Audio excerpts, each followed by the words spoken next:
When it comes to the Ratchet and Clank franchise, I have a very limited amount of history with it. I tried playing the 2016 remake a few times in the past, but never found myself getting past the first hour or so. With Rift Apart being one of the first genuine PS5 exclusives, I sat down to give the remake one last shot and ended up playing the entire game and thoroughly enjoying it in the process. It only took me about 15 minutes of playtime with Rift Apart, however, to realize how much of an improvement this game is over its predecessor. And while I still enjoy the 2016 game quite a bit, this sequel is leaps and bounds better in every way. This is a true showcase of what the PS5 can do.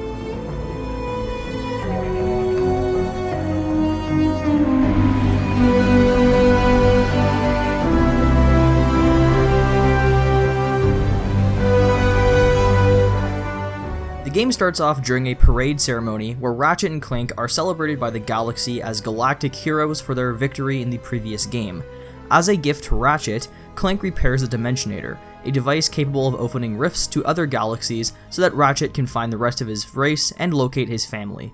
The evil Dr. Nefarious shows up, however, and steals the Dimensionator. In the process, portals to other dimensions begin opening up all over the place, and the pair of heroes are separated. Along the way, Clank is discovered by Rivet, a female Lombax from a dimension where Dr. Nefarious has never been defeated, while Ratchet comes across a small robot by the name of Kit. The two pairs must work together from across alternate dimensions to put an end to the two different Dr. Nefariouses and stop the rifts from opening all over the galaxies. Right off the bat, I found the story of Rift Apart to be far more intriguing than that of the 2016 remake.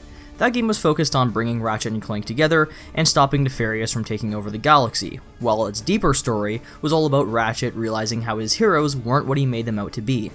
Rift Apart has a more interesting surface level plot, but also a much deeper personal one for all of its characters. Ratchet is hesitant to locate his family, and he's worried they'll be disappointed by him. The new robot companion, Kit, was created as a weapon by her galaxy's version of Dr. Nefarious, and she's afraid that this will push people away from her, so as a result, she tends to close herself off from potential friends. And then there's Rivet, who quickly became my favorite character in the game. She has similar worries as Ratchet, and has never met another Lombax before. Seeing the two of them work together and finally find another member of their species in each other was heartwarming. As a character, she is full of energy, highly skilled in combat, and I loved every mission as her. Overall, the story in Rift Apart was something truly special. Not only does the game give us a more interesting plot involving various galaxies and strange, unique planets that have spectacular level design, but it also delivers a story far deeper than its predecessor, which focused even more on its characters.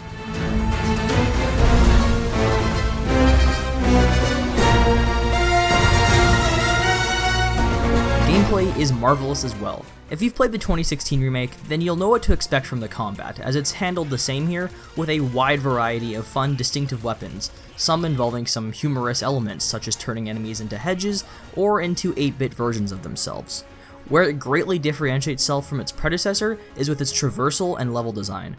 Rift Apart takes full advantage of the PS5's hardware, in particular the SSD. You can switch between dimensions on the fly by walking through portals that instantaneously have you in another location, no loading screen at all.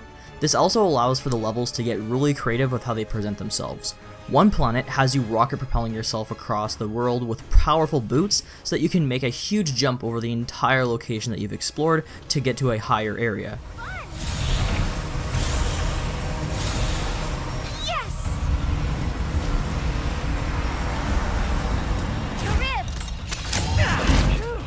Another section of the game has you grinding and jumping between a bunch of different rails while taking on a giant robot. Oh dear. This rail system seems exceedingly dangerous. Just hang on! It goes straight to the smelting pits! I am afraid we may end up in a smelting pit. While in combat, you can pull yourself through small rifts to another location in the battlefield. It's always super fun to execute, and it looks amazing while doing it. Throughout the game, you can visit Miss Zircon, who sells you weapons that you can buy using parts you collect from defeating enemies and destroying boxes.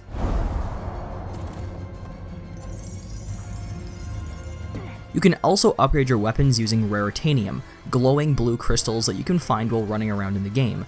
There were some weapons I wasn't a fan of at first that ended up becoming some of my most used once I upgraded them numerous times, increasing things like damage, range, fire rate, and more.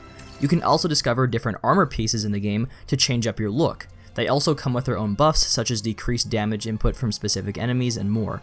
The only elements missing here is that you can't select a piece of armor you like visually and then use another armor's buff. This led to some instances where I would have to choose between looking visually better or what is actually more useful in gameplay.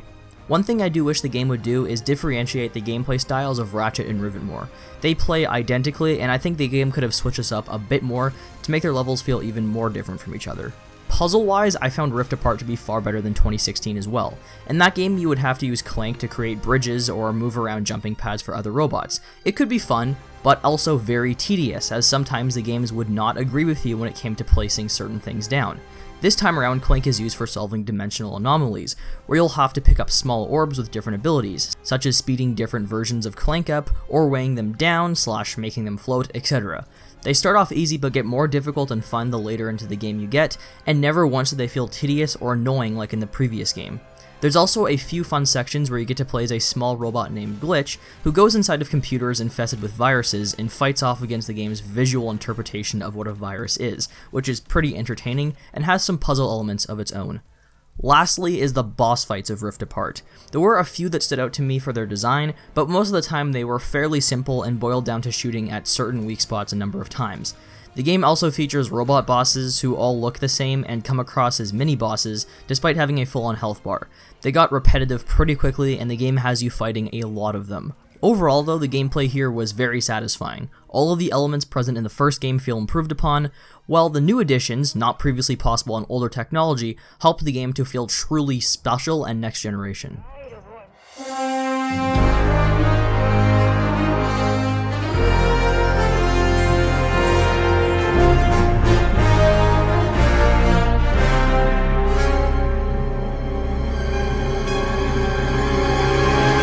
Visually, Ratchet and Clank Rift Apart may very well be the most visually stunning game I've played. Yes, it is cartoonish and doesn't feature a realistic art style, but the game is incredibly sharp, especially when it's played in its native 4K mode with ray tracing. This does sadly limit the game to 30 FPS, but it was a very stable 30 that never felt choppy or bothered me in any way. Those wanting a smoother framerate do have the option of playing it in dynamic 4K without ray tracing at 60 FPS, or 1080p with 60 FPS and ray tracing, although this can limit certain background details. The level of detail in Ratchet's fur during gameplay made it appear as if I was playing an animated movie. The sharp textures and reflections are an amazing showcase as to what the console can do, on top of the already stellar level design. Throughout the game, you can travel to various planets, all unique from one another in design, but similar in how incredible they look. Ratchet & Clank is definitely one of the most beautiful games out on the market. Overall, Ratchet & Clank Rift Apart is a must-own for PS5 owners. The game has a more exciting and adventurous storyline to it, with deeper and more meaningful character moments, while the gameplay is still fun and engaging as ever. And the set pieces and game design are something that truly feel next generation. I have very little negative to say about the game, and I highly recommend checking it out. For more game and movie reviews, consider subscribing to Mr. DVB.